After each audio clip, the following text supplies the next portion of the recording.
Hello all, എല്ലാവർക്കും നമസ്കാരം. സഹകാരി P S സിയുടെ മറ്റൊരു ക്ലാസ്സിലേക്ക് ഏവർക്കും സ്വാഗതം. ഒരു ക്ലീഷേ ഡയലോഗാണല്ലേ ഈ എല്ലാവർക്കും സ്വാഗതം പറഞ്ഞ് തുടങ്ങുന്ന ഒരു പോയിൻ്റ് എന്ന് പറയുന്നത്. ബട്ട് എനി ഹൗ അതൊരു എന്താ പറയുക, ഒരു നല്ല പ്രാക്ടീസിൻ്റെ ഭാഗമായിട്ട് നമ്മളങ്ങ് ചെയ്തു പോകുക അല്ലേ. ആർക്കും ഛേദമില്ലാത്തൊരു നമസ്കാരം. ശരി, അപ്പോൾ എല്ലാവരെയും വെൽക്കം ചെയ്തുകൊണ്ട് നമ്മൾ ഇന്ന് പോകാൻ പോകുന്നത് ഇന്ത്യൻ അഗ്രികൾച്ചർ എന്ന് പറയുന്ന ഒരു വലിയ മേഖലയിലെ 4ാം ഭാഗത്തേക്കാണ്. നമ്മൾ ആദ്യ ഭാഗത്തൊരു പൊതു വിതരണങ്ങളെ പറ്റി അല്ലെങ്കിൽ പൊതുവായിട്ടുള്ള അഗ്രികൾച്ചറൽ സെക്ടറിനെ പറ്റിയിട്ടുള്ള ചെറിയ വിശദാംശങ്ങളാണ് നോക്കിയത് in the first part. Second പാർട്ടിൽ ഹരിത വിപ്ലവം എന്ന് പറയുന്ന ഒരു വലിയ റവല്യൂഷണറി ആയിട്ടുള്ള ഒരു കോൺസെപ്റ്റിനെ പറ്റിയിട്ട് ഡിസ്കസ് ചെയ്തു. And when it comes to the third part, 3ാം ഭാഗത്തിൽ നമ്മൾ വൈറ്റ് റവല്യൂഷൻ, ഓക്കെ, രണ്ടാമത്തേതിൽ ഗ്രീൻ റവല്യൂഷനും മൂന്നാമത്തേതിൽ വൈറ്റ് റവല്യൂഷനെ പറ്റിയും പറഞ്ഞു. ആൻഡ് വൈറ്റ് റവല്യൂഷൻ്റെ അവസാനം സമാനമായ രീതിയിൽ കളറുകൾ കൊടുത്തിട്ട് റവല്യൂഷൻസ് എന്ന് പേര് കൊടുത്തിരിക്കുന്ന മറ്റുള്ള റവല്യൂഷനുകളെ പറ്റിക്കൂടിയും ഒന്ന് ഡിസ്കസ് ചെയ്തു പോയി. സോ ഈ ഒരു ഡിസ്കഷന് ശേഷം നടന്നിരിക്കുന്ന ഓരോ പാർട്ടിൻ്റെയും ക്വസ്റ്റ്യൻ ഡിസ്കഷൻ ഉൾപ്പെടെയും നമ്മൾ കണ്ടു. അഗ്രികൾച്ചർ എന്ന് പറയുന്ന ഒരു ഏരിയ തീർന്നോ? വൈറ്റ് റവല്യൂഷനും ഗ്രീൻ റവല്യൂഷനുമാണ് അതിനകത്ത് മേജറായിട്ട് നമ്മൾ പഠിച്ചത്. പക്ഷെ അത് രണ്ടുമാണോ അഗ്രികൾച്ചറൽ സെക്ടറിൽ നിന്ന് ചോദിക്കുന്ന ചോദ്യങ്ങളിൽ മുഴുവനും എന്ന് ചോദിച്ചു കഴിഞ്ഞാൽ തീർച്ചയായിട്ടും അല്ല. മറ്റ് മേഖലകളിൽ നിന്നുള്ള ചോദ്യങ്ങളെയും നമ്മളിതിനകത്ത് കണക്ക് കൂട്ടേണ്ടതുണ്ട്. അതിൽ വളരെ പ്രധാനപ്പെട്ട ചോദ്യങ്ങളെ കണ്ടുവരുന്ന ഒരു ഏരിയ എന്ന് പറയുന്നത് ഇന്ത്യയിലെ പ്രധാനപ്പെട്ട ക്രോപ്പിംഗ് സീസണുകളെ അടിസ്ഥാനപ്പെടുത്തിയിട്ടുള്ളതാണ്. ഇന്ത്യക്ക് കൃഷി ചെയ്യുന്നതിന് ചില സീസണുകളുണ്ടല്ലേ, കൃഷി കാലഘട്ടങ്ങളുണ്ട്. കാർഷിക കാലങ്ങളെ മനസ്സിലാക്കുകയാണ് ഇന്നത്തെ ഈ ഒരു ക്ലാസ്സിൻ്റെ ലക്ഷ്യം. കൂടുതലും ഒന്ന് വായിച്ചറിഞ്ഞു മനസ്സിലാക്കിയിരിക്കാനുള്ള കാര്യങ്ങൾ തന്നെയാണ്. അധികം ലോജിക്ക് ഒന്നും അപ്ലൈ ചെയ്യേണ്ടി വരുന്നൊരു ഏരിയ അല്ല ഇന്ത്യൻ കാർഷിക മേഖല എന്ന് പറയുന്നത്. ബട്ട് എനി ഹൗ നമുക്ക് നേരെ ആ ഒരു ക്രോപ്പിംഗ് സീസണിലേക്ക് പോവാം. പക്ഷേ അതിന് മുമ്പ് ആസ് യൂഷ്വൽ നമ്മൾ ഏതൊരു ഭാഗം പഠിച്ചു തുടങ്ങുമ്പോഴും താരതമ്യേന നമ്മൾ പഠിക്കുന്ന ടോപ്പിക്കുമായിട്ട് ബന്ധപ്പെട്ട് താരതമ്യം ചെയ്യാൻ പറ്റുന്ന രീതിയിലുള്ള ചോദ്യങ്ങളെ കൂടി കാണാറുണ്ട്. ചുവടെ കൊടുത്തിരിക്കുന്നവയിൽ റാബി വിളയായി മാത്രം കൃഷി ചെയ്യുന്നത് ഏത് എന്നാണ് ചോദ്യം. ചോളമാണോ? ചോളം, കടല, ഗോതമ്പ്, ജോവാർ, നെല്ല്, പരുത്തി, ബാർലി, പയറു വർഗ്ഗങ്ങൾ. അപ്പോൾ ഇതിലേതാണ് റാബി വിളയായി മാത്രം കൃഷി ചെയ്യുന്നത് എന്നാണ് ചോദ്യം. സിമ്പിൾ, ഒരു കാലത്തെ പറ്റിയിട്ടുള്ള ചോദ്യമാണ്, ഒരു ക്രോപ്പിംഗ് സീസണെ പറ്റിയിട്ടുള്ളൊരു ചോദ്യം. അടുത്ത ചോദ്യം നോക്കിക്കേ, റാബി വിളകൾ വിളവെടുക്കുന്ന സമയം ഏതാണെന്നുള്ളതാണ് ചോദ്യം. കണ്ടോ? അപ്പോൾ റാബി ക്രോപ്സ് ഏതാണെന്നുള്ളത് ഒരു ആദ്യ ചോദ്യമായി കണ്ടു. രണ്ടാമത്തെ ചോദ്യത്തിൽ റാബി ക്രോപ്പുകളുടെ വിളവെടുപ്പ് സംബന്ധിച്ചായിരുന്നു ചോദ്യമുണ്ടായത്. ഏത് സമയത്താണ് റാബി വിളകളുടെ വിളവെടുപ്പ് നടത്തുക എന്നുള്ളതാണ്. ഡിസംബർ മുതൽ ജനുവരി വരെയാണോ? ജൂൺ മുതൽ ജൂലൈ വരെയാണോ? ഏപ്രിൽ മുതൽ മെയ് വരെയാണോ? അതോ സെപ്റ്റംബർ മുതൽ ഒക്ടോബർ വരെ വരുന്ന കാലഘട്ടമാണോ എന്നുള്ളതാണ് മനസ്സിലാക്കേണ്ടത്. ഈ ഒരു ക്ലാസ് കഴിയുമ്പോഴേക്കും നമുക്കിതുമായി ബന്ധപ്പെട്ട വിശദാംശങ്ങളൊക്കെ കിട്ടിയിട്ടുണ്ടാകും, ഉറപ്പാണ്. മറ്റൊരു ചോദ്യം, താഴെ തന്നിരിക്കുന്നവയെ ചേരുംപടി ചേർക്കുക എന്നുള്ളതാണ്. എന്തിനെയാണ് യൂണിവേഴ്സൽ ഫൈബർ എന്ന് വിളിക്കുക? ആരാണ് സെയ്ദ്, റാബി, പിന്നെ ഒറൈസ, സറ്റൈവ എന്ന് പറയുന്നത്? സിമ്പിൾ ചോദ്യമാണ്. അതിനകത്ത് റാബിയും സെയ്ദും കിടക്കുന്നുണ്ട്.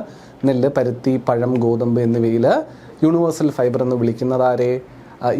സെയ്ദ് വിളയായി തന്നിരിക്കുന്നത് ആര്? റാബി വിളയായി തന്നിരിക്കുന്നത് ആര്? ഒറൈസ, സറ്റൈവ എന്ന് പറയുന്നത് ആരാണ് എന്നിവ തിരിച്ചറിയുക എന്നുള്ളതാണ് ചോദ്യം. സിമ്പിൾ ക്വസ്റ്റ്യനാണ്, വലിയ കൺഫ്യൂഷനൊന്നും ഇല്ലാത്ത സിമ്പിളായിട്ടുള്ളൊരു ചോദ്യമാണെന്നുള്ളത് മനസ്സിലാക്കാൻ സാധിക്കും നമുക്ക്. ഓക്കെ, ജൂൺ മാസത്തിൽ തുടങ്ങി സെപ്റ്റംബർ മാസം വരെ നീണ്ടു നിൽക്കുന്ന ഇന്ത്യയിലെ കാർഷിക കാലം ഏതെന്നാണ് മറ്റൊരു ചോദ്യം. കണ്ട, ഏതാണ് ചോദ്യം? ജൂൺ മാസത്തിൽ തുടങ്ങി സെപ്റ്റംബർ മാസം വരെ നീണ്ടു നിൽക്കുന്ന, അപ്പോൾ സെപ്റ്റംബർ തൊട്ട് എന്തായിരിക്കും സംഭവിക്കുക? വിളവെടുപ്പായിരിക്കും അല്ലേ. അപ്പോൾ ആ സെപ്റ്റംബർ മാസം വരെ നീണ്ടു നിൽക്കുന്ന ഇന്ത്യയിലെ കൃഷിക്കാലം ഏത് എന്നുള്ളത് ഐഡൻറ്റിഫൈ ചെയ്യാനാണ് ചോദ്യം. അത് സെയ്ദ് കാലഘട്ടമാണോ, മൺസൂൺ കാലഘട്ടമാണോ? അപ്പോൾ എന്തായാലും മൺസൂൺ പറയത്തില്ല അല്ലേ. റാബി ആണോ അതോ ഖാരിഫ് ആണോ എന്നുള്ളതാണ് ചോദ്യം. ഇതും പഠിച്ചാൽ സിമ്പിൾ ചോദ്യമാണ്. അതുപോലെ ഇന്ത്യയിലെ കാർഷിക കാലങ്ങളിൽ റാബിയുടെ ശരാശരി വിളയിറക്കൽ കാലം മാർച്ച്, ജൂൺ, നവംബർ, മധ്യം, ഡിസംബർ. നിങ്ങൾ ശ്രദ്ധിച്ചോന്നറിയില്ല, നമ്മളൊരു 5 ചോദ്യങ്ങളോടെ നോക്കിയതിനകത്ത് 3 ചോദ്യങ്ങളിലും ഈ വിളവെടുപ്പ് സീസൺ, ആ മാസങ്ങളെ പറ്റി പരാമർശം വന്നിട്ടുണ്ട്. മാസങ്ങൾ അപ്പോൾ വലിയ ഇമ്പോർട്ടൻ്റ് ആണെന്നുള്ളത് മനസ്സിലാക്കിയിരിക്കുക. പിന്നെ ഉള്ളത് സ്വാഭാവികമായിട്ടും ക്രോപ്സാണ്. ഇതിൽ റാബി, ഖാരിഫ് എന്നൊക്കെ പറയുന്ന രീതിയിലുള്ള വിളകളിൽ ഏതൊക്കെ പെടുന്നു എന്നുള്ള തിരിച്ചറിയലാണ് മറ്റൊരു പ്രധാനപ്പെട്ട ചോദ്യമായി വന്നത്. ആറാമത്തെ ചോദ്യം നോക്കി, ഇന്ത്യയിലെ കാർഷിക കാലങ്ങളെയും വിളകളെയും ശരിയായി യോജിപ്പിക്കുക എന്നുള്ളതാണ്.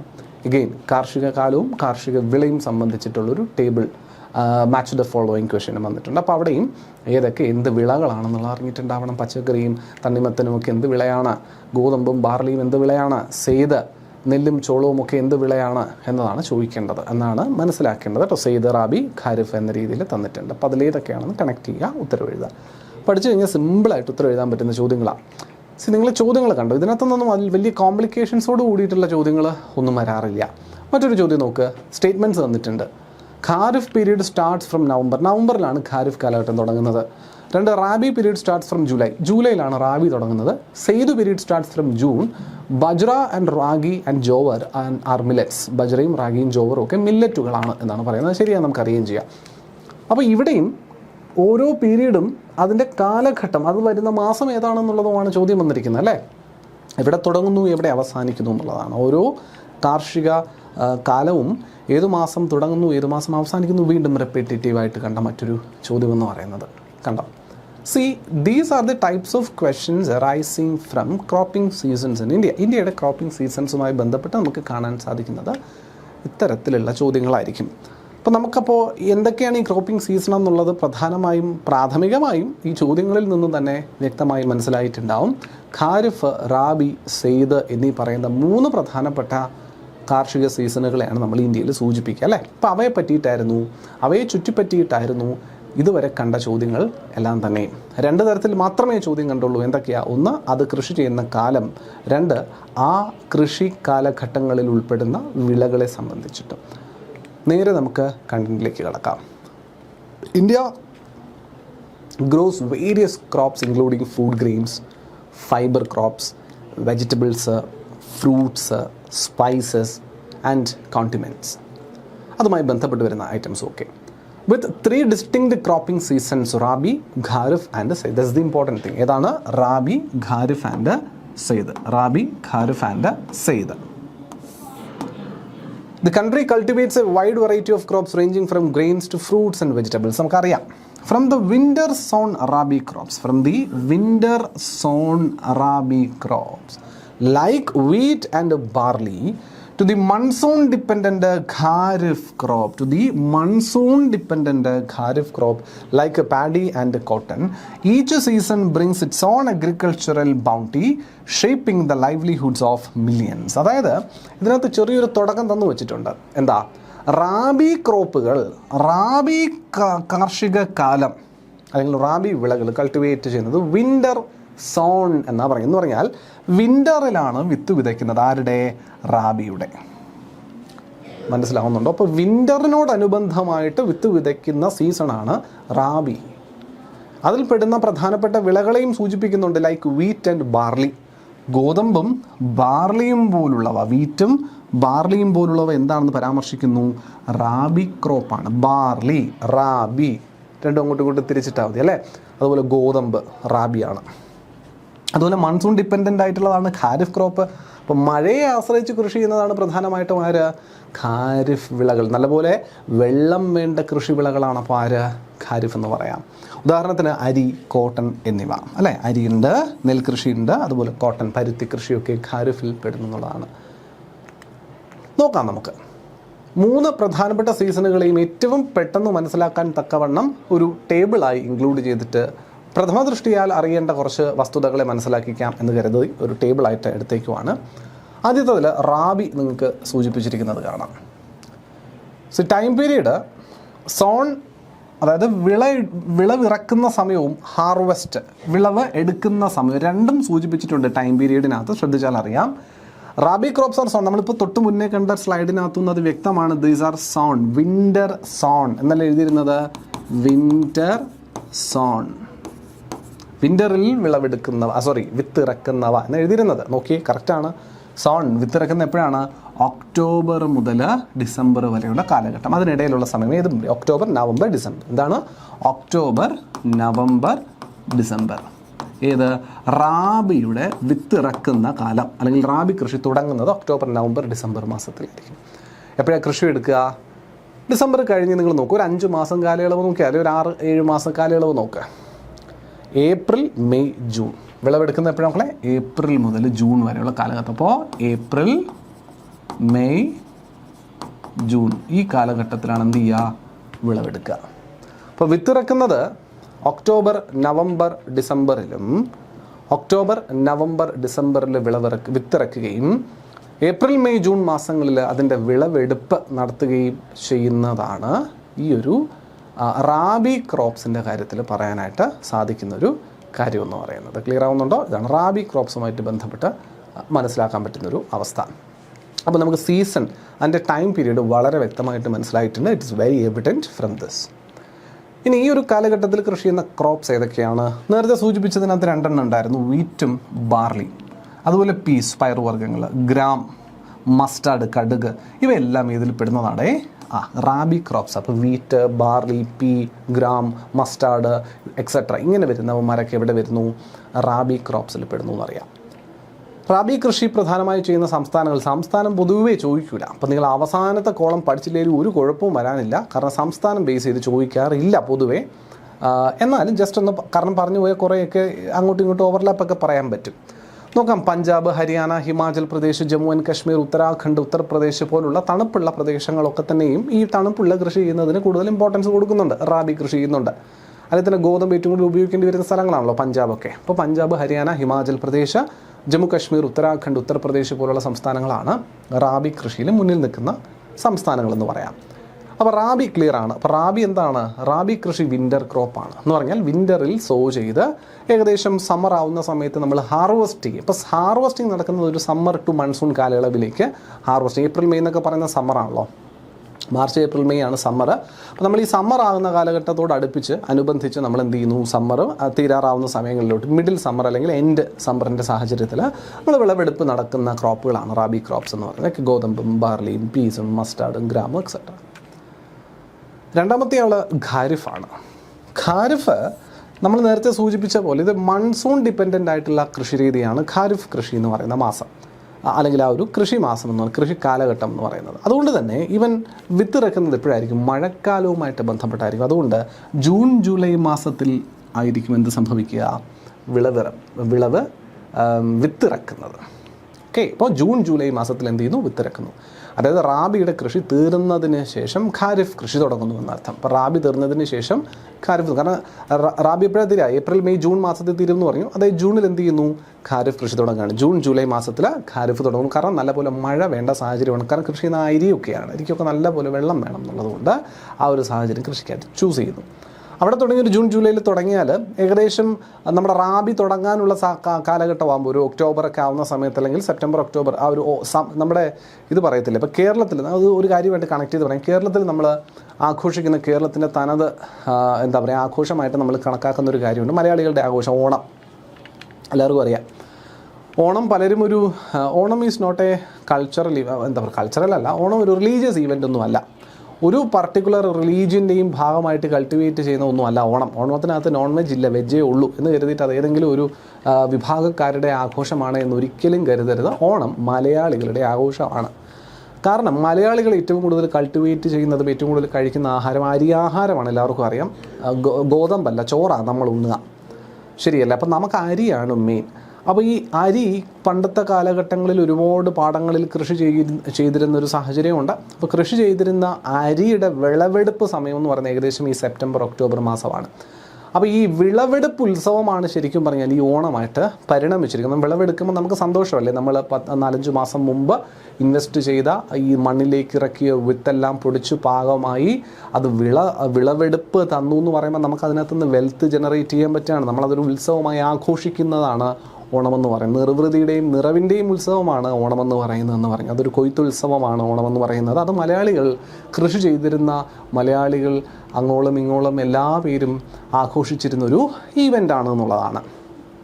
അതിന് മറ്റു പല എന്താ പറയുക കണക്ഷൻസോ മറ്റു കാര്യങ്ങളൊക്കെ ഉണ്ടായിരിക്കാം, ഐതിഹ്യങ്ങളും ഉണ്ടായിരിക്കാം. പക്ഷേ ബേസിക്കലി ഇതൊരു എന്താ പറയുക ഹാർവസ്റ്റിംഗ് ഉത്സവമാണ്.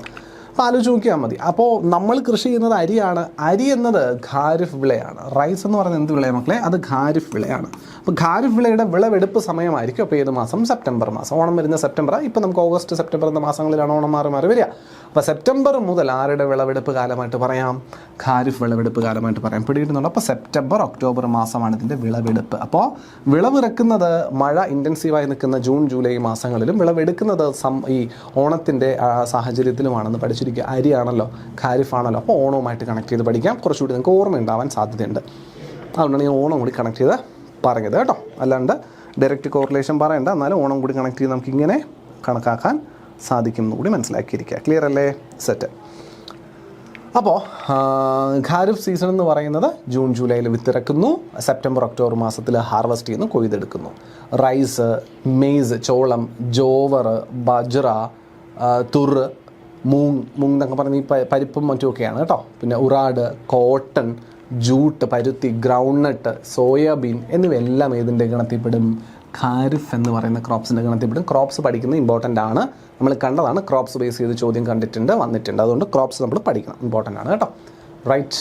ഇനി ആരൊക്കെയാണത് കൃഷി ചെയ്യുന്ന സംസ്ഥാനങ്ങൾ എന്ന് വെച്ചാൽ പ്രത്യേകിച്ച് നമ്മുടെ സൗത്ത് ഇന്ത്യൻ സംസ്ഥാനങ്ങളുണ്ട്.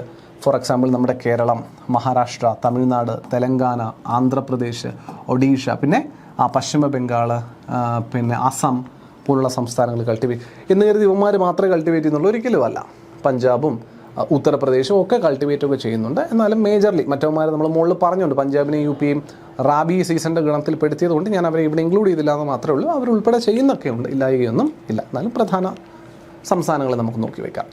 ഇത് രണ്ടും ആകുമ്പോൾ തന്നെ ഏകദേശം നമ്മുടെ സീസണുകൾ കംപ്ലീറ്റ് ആയല്ലോ. കാരണം റാബി നമുക്ക് ഒക്ടോബർ ഡിസംബറിൽ തുടങ്ങി, ഏപ്രിൽ ജൂൺ ആയപ്പോൾ തീർന്നു. ഖാരിഫ് ജൂൺ ജൂലൈ ആയപ്പോൾ തുടങ്ങി, സെപ്റ്റംബർ ഒക്ടോബർ ആയപ്പോൾ തീർന്നു. അപ്പോൾ ഒരു വർഷം കംപ്ലീറ്റ് ആയി. അപ്പോൾ ഇതിനിടയിൽ മറ്റ് ചില കൃഷികളും കൂടി നടത്തുന്നുണ്ട്. അതിനൊരു പ്രത്യേക കാലഘട്ടമായിട്ട് അംഗീകരിച്ചിട്ടുമുണ്ട്. സെയ്ദ് കാലഘട്ടം ഏകദേശം നമ്മുടെ ഈ ഒരു ഖാരിഫിന് മുമ്പായിട്ട് സമ്മർ സീസണിൽ നടത്തുന്ന വിളവെടുപ്പ് അല്ലെങ്കിൽ സമ്മർ സീസണിൽ സോ ചെയ്യുന്ന കാലഘട്ടമാണ്. അതായത് ഈ ഒരു സോൺ ചെയ്യും എന്ന് പറഞ്ഞാൽ അതിൻ്റെ വിളവെടുപ്പ് നടക്കും. അതായത് സമ്മർ സീസണിൽ പിന്നെ സോൺ ആൻഡ് ഹാർവസ്റ്റ് ചെയ്യുന്ന സാഹചര്യം, അതായത് റാബിക്കും ഖാരിഫിനും ഇടയിലുള്ളൊരു ചെറിയ ടൈം പീരീഡ് എന്ന് വേണമെങ്കിൽ പറയാവുന്നതാണ് Syed.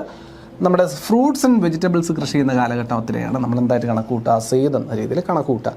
Zone and harvested March July. അപ്പോൾ മാർച്ചിലിട്ട് ജൂൺ ജൂലൈ 2 മാസത്തിനുള്ളിൽ വിളവെടുപ്പ് നടക്കാൻ പറ്റുന്ന രീതിയിലുള്ള condition. March, April, May, June, July. അപ്പോൾ മൊത്തത്തിലൊരു 5 മാസം, March, April, May, June, July, മൊത്തത്തിലൊരു 5 മാസമുണ്ട്. അതിനുള്ളിൽ തന്നെ മാർച്ച് മുതൽ ജൂലൈ വരെയുള്ള കാലഘട്ടത്തിനുള്ളിൽ വിത്തിറക്കി അതിൽ നിന്ന് വിളവെടുപ്പ് നടത്തുക എന്നുള്ളതാണ്. ഒരു ഇൻ്റർമീഡിയറ്റ്ലി നമുക്കൊരു 4 മന്ത് എന്തായാലും കിട്ടും. ആ 4 മന്തിൽ നമുക്ക് ഈ ഫ്രൂട്ട്സിൻ്റെയും വെജിറ്റബിൾസിൻ്റെയും ഒക്കെ ഫ്രൂട്ട്സിൻ്റെയൊക്കെ കാര്യത്തിലാണെന്നുണ്ടെങ്കിൽ സീസണലാണ്. എല്ലാം ഈ ഒരു സമ്മർ സമയത്ത് നമുക്കറിയാം, മാമ്പഴം, തണ്ണിമത്തൻ പോലുള്ള ഫ്രൂട്ട്സിൻ്റെയൊക്കെ വളരെ വലിയൊരു സീസണാണ് ഈ സമ്മർ സീസൺ എന്ന് പറയുന്നത്. അപ്പോൾ അതൊക്കെ സീസണൽ ഫ്രൂട്ട്സ് ആയിട്ട് എപ്പോഴും ഉണ്ടായിക്കൊണ്ടേയിരിക്കുന്നു എന്നുള്ളതാണ്. അവിടെ നമ്മളിപ്പോൾ സോയിങ്ങിൻ്റെ ആവശ്യം വരുന്നില്ല, വിത്തിറക്കേണ്ട ആവശ്യം വരുന്നില്ല ഫ്രൂട്ട്സിൻ്റെ കാര്യത്തിൽ. വെജിറ്റബിൾസ് ആണെങ്കിൽ പക്ഷേ നേരെ മറിച്ച് വെജിറ്റബിൾസിന് ഒരു ചെറിയൊരു ടൈം സ്പാനേ അവരുടെ എന്താ പറയുക ജീവിതം ഉണ്ടാവുള്ളൂ, ഒരു പ്ലാന്റിൻ്റെ ജീവിതം ഉണ്ടാവുള്ളൂ. Then will reinvest in that അല്ലേ. നമ്മൾ വീണ്ടും തക്കാളി ആയാലും ക്യാബേജ് ആയാലും കോളിഫ്ലവർ ആയാലും ഒക്കെ വീണ്ടും നട്ടുപിടിപ്പിക്കേണ്ട ഗതി വരും. അതുപോലെ തന്നെ ഈ നമ്മുടെ ഫ്രൂട്ട്സിൻ്റെ കാര്യത്തിൽ തണ്ണിമത്തനും മോറോർലെസ് സെയിം ആയിട്ടുള്ളൊരു കണ്ടീഷൻ തന്നെയാണ് നമുക്ക് പറയാനായിട്ട് സാധിക്കുക കേട്ടോ. റൈറ്റ്സ്. അപ്പോൾ അതുകൊണ്ട് ഇത് fruits and vegetables essentially cultivate ചെയ്യുന്നതാണ് ഈ സെയ്ദ് കാലഘട്ടം, സെയ്ദ് സീസൺ എന്ന് പറയുന്നതെന്ന് നമുക്ക് നോട്ട് ചെയ്ത് വെക്കാനായിട്ട് ശ്രദ്ധിക്കാം. മിക്കവാറും അങ്ങനെ ഇന്ന സ്റ്റേറ്റ് എന്ന് ഞാൻ പറഞ്ഞല്ലോ, സ്റ്റേറ്റ് ഇവിടെ ഇറലവൻ്റാണ്. കാരണം സ്റ്റേറ്റിൽ നിന്ന് ചോദ്യം ചോദിക്കാത്തതിൻ്റെ കാര്യം തന്നെ അതാണ്. പ്രധാനമായിട്ടും ഇത് ഇന്ന സ്റ്റേറ്റിലെ കൃഷി ചെയ്യുന്നുള്ളതൊന്നും പറയാൻ പറ്റും. ഫ്രൂട്ട്സും വെജിറ്റബിൾസും കൃഷി ചെയ്യാത്ത സംസ്ഥാനം ഏതെങ്കിലും ഉണ്ടോ? ഇല്ല, ഒരിടവും ഇല്ല. അതില്ല. എല്ലായിടവും ഫ്രൂട്ട്സിലും വെജിറ്റബിൾസിലും എന്തെങ്കിലുമൊക്കെ കൾട്ടിവേറ്റ് ചെയ്യുന്നുണ്ടാവില്ലേ. അതുകൊണ്ട് ഇന്നയിടത്ത് മാത്രം ഉണ്ടാവും എന്നൊന്നും പറയാൻ പറ്റത്തില്ല. പിന്നെ മേജർ പ്രൊഡ്യൂസേഴ്സ് ആയിട്ട് വേണമെങ്കിൽ കുറച്ച് പേരെ ചൂണ്ടിക്കാണിക്കുന്നില്ല. അതൊക്കെ നമ്മൾ ഇനി അങ്ങോട്ട് കാണും. ഓരോരോ ക്രോപ്പിൻ്റെയും മേജർ പ്രൊഡക്ഷനൊക്കെ എവിടെ വരുന്നു എന്നുള്ളതൊക്കെ നമുക്ക് പിന്നീട് നോക്കാം. ജസ്റ്റ് ഒന്ന് അറിഞ്ഞിരിക്കുക ഈ കാര്യം. ക്ലിയർ ആണല്ലോ? അപ്പോൾ റാബി, ഖാരിഫ് ആൻഡ് സെയ്ദ് എന്ന് പറയുന്ന 3 കാലഘട്ടം, കാർഷിക കാലഘട്ടവും അത് വരുന്ന ടൈം പീരീഡ് ഏതാണെന്നും അവിടെ പ്രധാനപ്പെട്ട ക്രോപ്സ് ഏതാണെന്നുള്ളതിൻ്റെ ഒരു രത്നച്ചുരുക്കം ഈ ഒരു ടേബിളിലൂടെ നിങ്ങൾക്ക് കിട്ടിയിട്ടുണ്ടാവുമെന്ന് പ്രതീക്ഷിക്കുന്നു. മുന്നോട്ട് പോവാം. ഖാരിഫ് സീസൺ. അപ്പോൾ എന്താണ് ഖാരിഫ് സീസണെ പറ്റി മനസ്സിലാക്കാനുള്ളത്? The word kharif itself means autumn. അറബിയിൽ നമ്മുടെ ഓട്ടം സീസണില്ലേ, അതിനെ സൂചിപ്പിക്കുന്നതാണ് ഖാരിഫ് എന്ന വാക്ക്. It largely coincides with the south west monsoon and these crops are harvested in September October. Harvested in September October condition നമ്മളത് കണ്ടു. അതുകൊണ്ട് തന്നെ പ്രധാനമായിട്ട് ഈ മഴയെ ആശ്രയിച്ച് കൃഷി ചെയ്യുന്നു, റെയിൻ ഇൻറ്റൻസീവ് ആയിട്ടുള്ള കൾട്ടിവേഷനാണ് ഖാരിഫ് സീസണിലേത് എന്നുള്ളതുകൊണ്ട് ഖാരിഫ് ക്രോപ്പുകൾ നമുക്ക് മൺസൂൺ ക്രോപ്പുകളെന്നോ, ഖാരിഫ് എന്ന വാക്കിൻ്റെ അർത്ഥം അറബിയിൽ ഓട്ടം സീസണെ അനുസ്മരിക്കുന്നതായതുകൊണ്ട് ഓട്ടം ക്രോപ്സ് എന്നോ വിശേഷിപ്പിക്കാം. അപ്പോൾ രണ്ടായാലും ആര് തന്നെയാണ്, ഖാരിഫിനെയാണ് ഉദ്ദേശിക്കുന്നത്. മനസ്സിലാക്കുക. ഇപ്പോൾ ചോദ്യത്തിൽ മൺസൂൺ ക്രോപ്സ് എന്ന് ചോദിച്ചാലും ഓട്ടം ക്രോപ്സ് എന്ന് ചോദിച്ചാലും, മൺസൂൺ ക്രോപ്സ് എന്ന് ചോദിച്ചാലും ഓട്ടം ക്രോപ്സ് എന്ന് ചോദിച്ചാലും ഉത്തരം ആരാണെന്ന് മനസ്സിലാക്കുക, അത് ഖാരിഫ് സീസൺ ആണെന്ന് മനസ്സിലാക്കിയിരിക്കുക. അപ്പോൾ കിട്ടുന്നുണ്ടോ മക്കളെ, അത് ഖാരിഫ് സീസൺ ആണെന്ന് മനസ്സിലാക്കിയിരിക്കാൻ ശ്രമിക്കുക. The crops are usually sown at the onset of the first rain during the advent of southwest monsoon season and harvested at the end of the monsoon season. അതായത് അതുകൊണ്ടാണ് ഇവനെ ഈ മൺസൂൺ ക്രോപ്പ് എന്ന് തന്നെ വിളിക്കുന്നത്. കാരണം ജൂണിൽ തുടങ്ങുക എന്ന് പറഞ്ഞാൽ പ്രത്യേകിച്ച് ജൂൺ 1 എന്നൊക്കെ പറയുമ്പോൾ ഓൺസെറ്റ് ഓഫ് മൺസൂൺ ആണത്. അങ്ങനെ എന്താ വിളിക്കുക, ഓൺസെറ്റ് ഓഫ് മൺസൂൺ. അതായത് മഴക്കാലം തുടങ്ങുന്ന സാഹചര്യമാണ് ജൂൺ 1. അപ്പോൾ ജൂൺ 1 കൃഷി ചെയ്യുന്നു, വിത്തിറക്കുന്നു, എന്നിട്ട് തീരും ഒരു ഓഗസ്റ്റൊക്കെ ആകുമ്പോഴേക്കും, June July August, maximum August September മാസമൊക്കെ ആകുമ്പോഴേക്കുമായിരിക്കും നമ്മുടെ ഈ മഴ തീര. ഏത് മഴ, സൗത്ത് വെസ്റ്റ് മൺസൂൺ. ഏത് മൺസൂൺ, സൗത്ത് വെസ്റ്റ് മൺസൂൺ. തെക്ക് പടിഞ്ഞാറൻ കാലവർഷം എന്നറിയപ്പെടുന്ന മഴക്കാലം, അല്ലെങ്കിൽ ഇടവപ്പാതി എന്നും വിളിക്കാറുണ്ട് അല്ലേ, ഇടവപ്പാതി എന്നും വിളിക്കുന്ന ഈ ഒരു കാലഘട്ടമാണ് നമ്മുടെ ഖാരിഫ് വിളകൾ കൃഷി ചെയ്യുന്നതെന്ന് മനസ്സിലാക്കിയിരിക്കുക.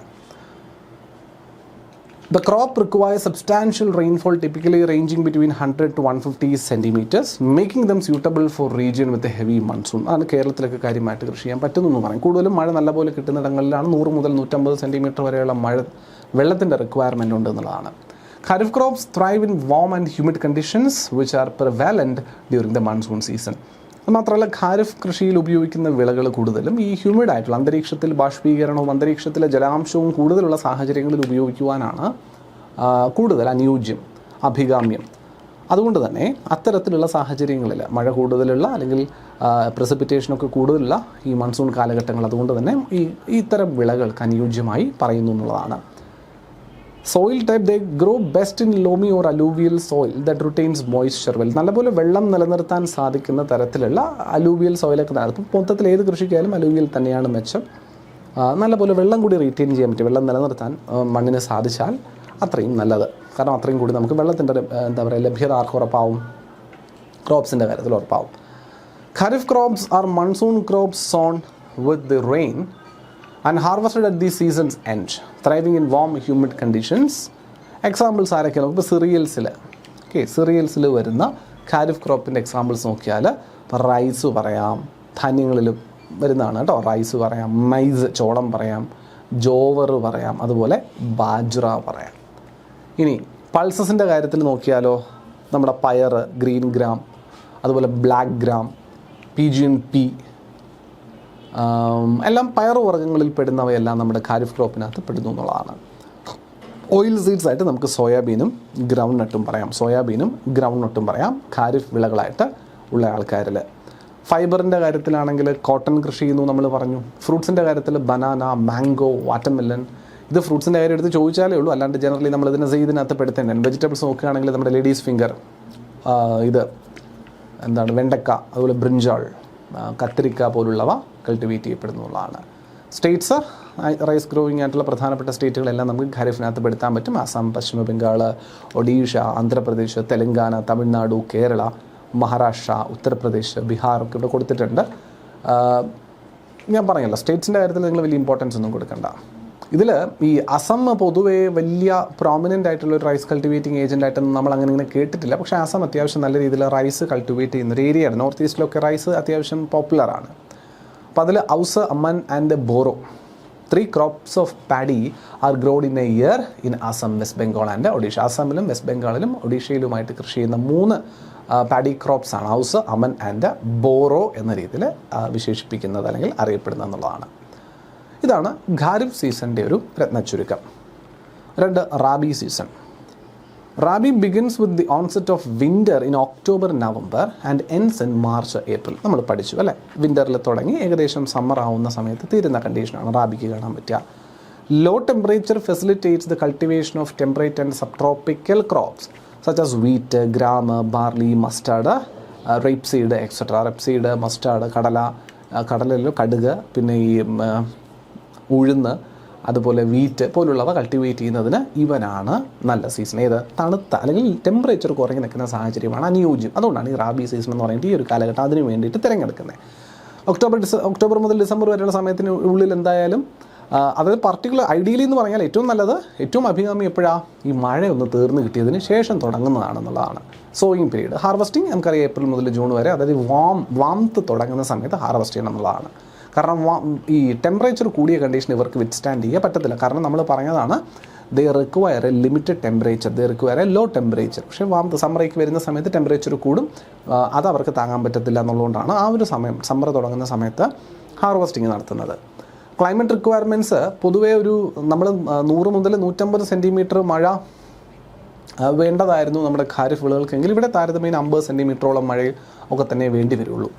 റാബി ക്രോപ്സ് അതുപോലെ തന്നെ thrive in cooler temperature typically between 15 to 20 degree Celsius. ഒരു 15-നും 20-നും ഇടയിലുള്ള താപനിലയാണെന്നുണ്ടെങ്കിൽ അത്രയും അത്യുത്തമമാണ് റാബി വിളകളുടെ കാര്യത്തിൽ. Water needs they generally require less water than kharif crop, making them suitable four areas with limited irrigation. അധികം ഇറിഗേഷൻ വേണ്ടെന്നല്ല കേട്ടോ, ഖാരിഫുമായിട്ട് കമ്പയർ ചെയ്യുമ്പോൾ കുറവാന്നേ ഉള്ളൂ. ഞാൻ പറഞ്ഞില്ല 50 സെൻറ്റിമീറ്റർ മുതൽ ഒരു 100 താഴേക്കുള്ള ഇറിഗേഷനൊക്കെ അത് ഡിപ്പെൻസ് അപ്പോൺ ദി ക്രോപ്പ് മാറും. എന്നാലും ആവറേജ് നമുക്കൊരു 50 സെൻറ്റിമീറ്റർ പ്ലസ് മഴ എന്തായാലും ഇതിനും ആവശ്യമൊക്കെ ഉണ്ട്, വെള്ളത്തിൻ്റെ റിക്വയർമെൻറ്റും ഉണ്ട്, തീരെ ഇല്ലാന്നൊന്നുമല്ല. ഖാരിഫായിട്ട് കമ്പയർ ചെയ്യുമ്പോൾ ഒരു 10-200 സെൻറ്റിമീറ്റർ മഴ കിട്ടേണ്ടടുത്ത് ഇവിടെ ഒരു 100 സെൻറ്റിമീറ്റർ താഴെ മതി, ഏകദേശം പകുതിയോളം വെള്ളത്തിൻ്റെ റിക്വയർമെൻറ്റ് ഉള്ളൂ എന്നുള്ളതേ ഉള്ളൂ. പക്ഷേ ഗോതമ്പും വെള്ളം കുടിക്കുന്ന കാര്യത്തിൽ ചില്ലറക്കാരനൊന്നുമല്ല, ഗോതമ്പും അത്യാവശ്യം നല്ല രീതിയിൽ വെള്ളം കുടിക്കുന്നു തന്നെയാണ്. Rabi crops prefer well-drained soil like loam, sandy loam and alluvial soil that are effectively retain moisture. സോയിലിൻ്റെ കാര്യത്തിൽ വ്യത്യാസമൊന്നുമില്ല. നമ്മളവിടെ ഖാരിഫിൻ്റെ കാര്യത്തിൽ പറഞ്ഞ സെയിം ടൈപ്പ് ഓഫ് സോയിൽ തന്നെയാണ് റാബിയുടെ കാര്യത്തിലും റിക്വയർമെൻ്റ് ആയിട്ട് വരിക. വെൽ ഇറിഗേറ്റഡ് ആയിട്ടുള്ള മോയ്സ്ചർ റിറ്റെയിൻ ചെയ്യാൻ പറ്റുന്ന അലൂവിയലൊക്കെ ആണെങ്കിൽ അത്രയും നല്ലത് തന്നെയാണ് ഇവിടെയും സോയിൽ ടൈപ്സിൻ്റെ കാര്യത്തിലും പറയുക. Because there is no difference at all. So എല്ലാവർക്കും ആവശ്യത്തിനുള്ള റിക്വയർമെൻറ്റ്സ് ന്യൂട്രിയൻസ് കിട്ടണം, അതേ പറയുന്നുള്ളൂ. റാബി ക്രോപ്സിൻ്റെ എക്സാമ്പിൾസ് ഒന്ന് നോക്കിക്കഴിഞ്ഞാൽ സെറിയൽസിൽ നമ്മൾ വീറ്റ്, ബാർലി, ഓട്സ് പോലുള്ളവ പറയുന്നു. പൾസസിൽ ചിക്ക് പീ, ലെൻറ്റിൽസ്, പീജിയോൺ പീ, പിന്നെ ഹോസ് ഗ്രാം, ലെൻറ്റിൽ, ഓക്കെ, പിന്നെ ലോബിയ ബീൻസ്, ഇതൊക്കെ പൾസസിനകത്ത് പെടുത്താം. ഓയിൽ സീഡ്സിൽ മസ്റ്റർഡ്, ലിൻസീഡ്, സിസമേ എന്ന് പറയുമ്പോൾ എള്ളാണ് കേട്ടോ, അതൊക്കെ ഇതിനകത്ത് പെടുത്തും, ഓയിൽ സീഡ്സിനകത്ത് പെടുത്താൻ പറ്റും. അപ്പോൾ എള്ളൊക്കെ എവിടെയാണ് പെടുന്നതെന്ന് ചോദിച്ചാൽ റാബി വിളയാണെന്ന് മനസ്സിലാക്കി വച്ചേക്കാൻ ശ്രദ്ധിക്കുക. വെജിറ്റബിൾസ് വരുന്ന സമയത്ത് peas, onion, garlic, potato, carrot, cauliflower, beetroot, broccoli നമ്മൾ അവിടെയും പറഞ്ഞു കേട്ടോ, ഖാരിഫിലും പറഞ്ഞു. ഇതാണ് ഞാൻ പറഞ്ഞത്, വെജിറ്റബിൾസിൻ്റെയും ഫ്രൂട്ട്സിൻ്റെയും കാര്യം നിങ്ങൾക്ക് ഇതിനകത്ത് കയറി ചോദിക്കാനുള്ള സാധ്യത കുറവാണ്. ബിക്കോസ് ഏതിനകത്ത് ഉമാരപ്പെടുത്തലാണ് പതിവ്.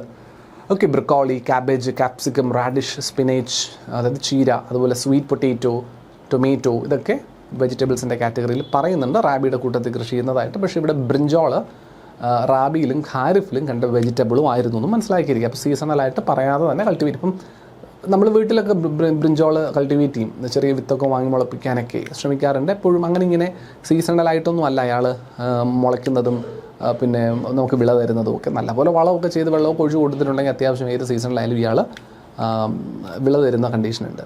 ഫ്രൂട്ട് ചോദിച്ചാൽ സ്ട്രോബെറി പറയാം, കാരണം വിൻ്റർ ആണല്ലോ ഈ പറയുന്നത്.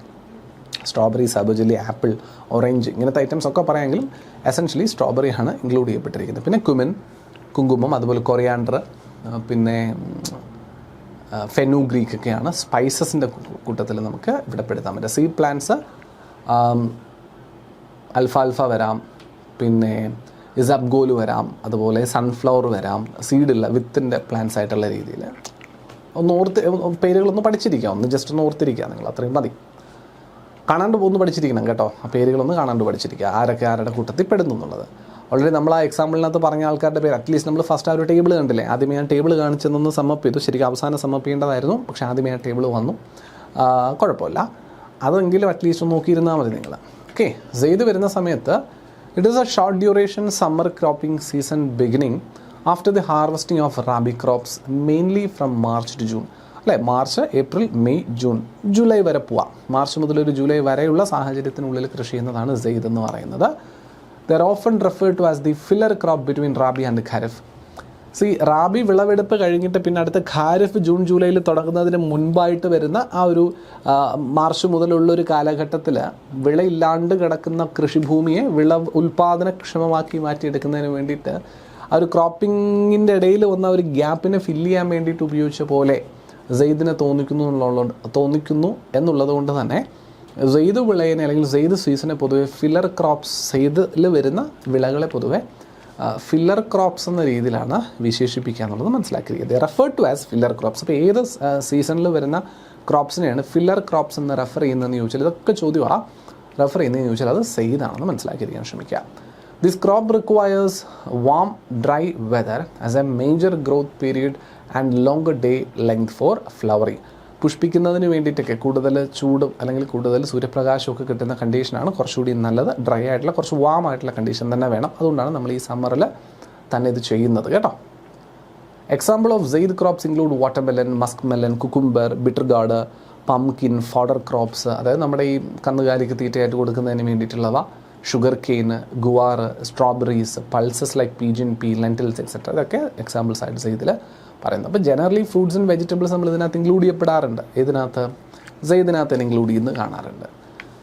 The features of Syed crops include being grown between the rabi and kharif season, thriving in hot dry conditions, requiring less water, improving soil fertility and providing high nutritional value. See, 2-3 ഗുണങ്ങൾ പറയുന്നത്. ഇപ്പോൾ for example നമ്മൾ പറയുക റാബി തീർന്നിട്ടുള്ള ഒരു filler ക്രോപ്പായിട്ടാണ് Syed ചെയ്യുന്നത്. അതിനൊരു ഗുണമുണ്ട്. ഇപ്പം എന്താ പറയുക, ഇവർക്ക് പൊതുവെ വലിയ വാട്ടർ റിക്വയർമെൻ്റ് ഒന്നുമില്ല. ഡ്രൈ കണ്ടീഷനിൽ ഇവന്മാർ വളരും, വലിയ വാട്ടർ റിക്വയർമെൻ്റ് ഒന്നുമില്ല. അപ്പോൾ അതുകൊണ്ട് വലിയ ചിലവൊന്നും വരുന്നില്ല കൃഷി ചെയ്യാൻ. 2, ഇങ്ങനെ ഇടവിളയായിട്ട് മാറി മാറി ഒരു ക്രോപ്പ് റൊട്ടേഷൻ കാണുന്നത് ശരിക്കും സോയിലിൻ്റെ ഫെർട്ടിലിറ്റീനെ നല്ലപോലെ നിലനിർത്തുന്നതിന് സഹായിക്കും. അത് പിന്നീട് കൃഷി ചെയ്യുന്ന കാർഷിക വിളകൾക്ക് ഗുണകരമൊക്കെ ആവും.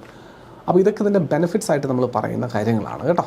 അങ്ങനെ നല്ല ന്യൂട്രീഷണൽ വാല്യൂമാണ് ഇതിന് കൊടുക്കാൻ സാധിക്കും. മാത്രമല്ല ഇവൻ്റെ ഡ്യൂറേഷൻ താരതമ്യേന ചെറുതാണ്. ഒരു 3 months ഒക്കെയാണ് നമ്മൾ പറയില്ല, മാക്സിമം ഒരു 4 months ഒന്നും വേണ്ട, ഒരു 3 മാസത്തിൽ വിളവെടുപ്പ് നടത്താൻ പറ്റുന്ന രീതിയിൽ പരിപാടി നടക്കും. അപ്പോൾ ഇതൊരു അഡീഷണൽ ഇൻകം പോലെ ഫാമേഴ്സിന് എന്താ പറയുക, തൻ്റെ കൃഷിഭൂമിയുടെ ക്രോപ്പിംഗ് പൊട്ടൻഷ്യൽ മാക്സിമം ഉയർത്താൻ പറ്റുന്നൊരു കണ്ടീഷൻ കൂടിയാണ്. ഈ ഒരു 60 to 2 to 3 months നമുക്ക് അവിടെ കുറച്ച് ചെറിയൊരു ആ പാടങ്ങളിൽ ഈ ഒരു കൃഷികൾ ചെയ്തതിൽ നിന്ന് വിളവെടുക്കാൻ പറ്റുന്നത്. പ്രോപ്പറായിട്ട് വിളവെടുപ്പ് കിട്ടുകയാണെന്നുണ്ടെങ്കിൽ കൃഷി നഷ്ടമൊന്നുമല്ല കേട്ടോ.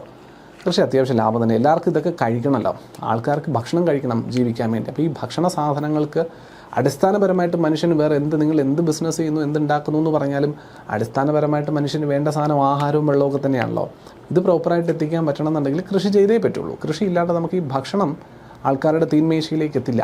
അതിന് ഈ റോ മെറ്റീരിയൽസ് പ്രൊഡ്യൂസ് ചെയ്തേ പറ്റും. അതുകൊണ്ട് കൃഷി വിളകൾക്കെന്നും ഡിമാൻഡ് ഉണ്ടാകും. എപ്പോൾ ചെയ്താലും നമുക്കിതിന് എന്താ പറയുക, നഷ്ടമൊന്നുമില്ല എന്നുള്ളതാണ് വാസ്തവം. പക്ഷേ ചില ഓവറായിട്ടുള്ള പ്രൊഡക്ഷൻ വരുന്ന സമയത്ത്, വലിയ രീതിയിൽ പ്രൊഡ്യൂസ് ചെയ്യുന്ന സമയത്ത് ഇതിനെ നമുക്ക് ഒരു മിഡിൽമെൻ്റെ കയ്യിലാണ് ഏൽപ്പിക്കാൻ പറ്റുക. കാരണം എങ്കിലാണ് അത് മൊത്തത്തിലായിട്ട് ഒരാൾ എടുക്കുക.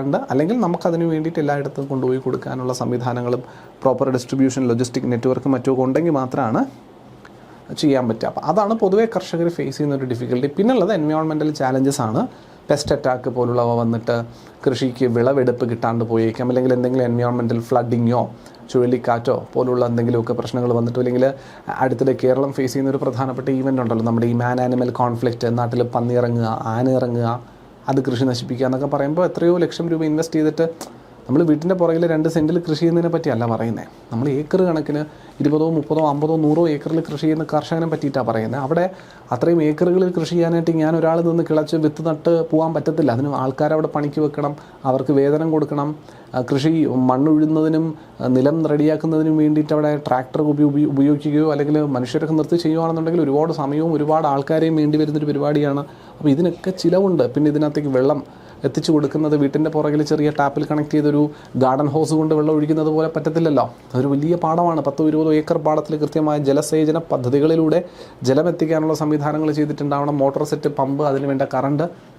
പിന്നെ ഇത്രയും വലിയ പാടത്തിലേക്കുള്ള വിത്ത് എന്ന് പറയുമ്പോൾ നമ്മൾ വീട്ടിൻ്റെ പുറകിൽ വാങ്ങുന്ന ഒരു 5 രൂപയുടെ ഒരു പാക്കറ്റ് വിത്ത് കൊണ്ട് തികയത്തില്ല. ഇതുപോലത്തെ 50,000-ൻ്റെയോ 1,00,000-ൻ്റെയോ ഒക്കെ രൂപയ്ക്കൊക്കെ വിത്ത് വാങ്ങിയിട്ടായിരിക്കും ഈ പാടം മുഴുവൻ വിത്ത് വിതയ്ക്കുന്നത്. അപ്പോൾ ശരിക്കും പറഞ്ഞാൽ ഒരു 10 ഏക്കർ ഭൂമി കൃഷി ചെയ്യുമ്പോൾ എങ്ങനെ പോയാലും ലക്ഷങ്ങളുടെ കണക്കിലാണ് അദ്ദേഹത്തിൻ്റെ വിത്ത് ഇറക്കുക എന്ന് പറയുന്നൊരു പ്രോസസ്സ് നടന്നു തീരുക എന്ന് പറയുന്നത്. പിന്നീട് ഇവിടെ എന്താ പറയുക, ഈ വിളകൾ നശിക്കാണ്ട്, ഇതിനെ പെസ്റ്റ് കൊണ്ടുപോകാണ്ട്, കീടങ്ങൾ നശിക്കാണ്ടും, എന്താ പറയുക, നാച്ചുറൽ കലാമിറ്റി കാരണം നഷ്ടപ്പെടാണ്ടും, ഇതിനുള്ളിലേക്ക് വന്യമൃഗങ്ങൾ ആക്രമിച്ചു കയറാണ്ടും ഒക്കെ സംരക്ഷിച്ച് ഇതിനെ കൊണ്ടുപോയതിന് ശേഷം ഈ പറയുന്ന മാസത്തിൻ്റെ അവസാനം വിളവെടുപ്പ് പ്രോപ്പറായിട്ട് നടക്കുമ്പോൾ ഉണ്ടാകുന്നൊരു സന്തോഷമുണ്ടല്ലോ, അതാണ് ഈ ഓണമായിട്ടൊക്കെ നമ്മൾ കണ്ടെന്ന് പറഞ്ഞത്. അപ്പോൾ ഓരോരോ പ്രദേശങ്ങളിലും അവരുടേതായ തനത് ആഘോഷങ്ങളൊക്കെ അതുമായി ബന്ധപ്പെട്ടുണ്ടാവും. ബട്ട് എനി ഹൗ കേരളത്തിൽ നമ്മൾ ഓണമായിട്ട് ആഘോഷിക്കുന്നു, അറിയുന്നു, നമുക്ക് ചെറുപ്പം തൊട്ടേ അറിയുന്ന കാര്യം കൂടിയാണ്. അപ്പോൾ ഇവിടെ ഇതൊരു ഷോർട്ട് ഡ്യൂറേഷൻ ക്രോപ്പാണ്. അതുകൊണ്ട് ഇടയിലുള്ള സമയത്ത് മാക്സിമം കൃഷി ചെയ്ത് ഔട്ട്പുട്ട് ലഭിക്കുന്നതിനൊക്കെ സഹായിക്കും സെയ്ദ് കൃഷി എന്ന് പറയുന്നത്.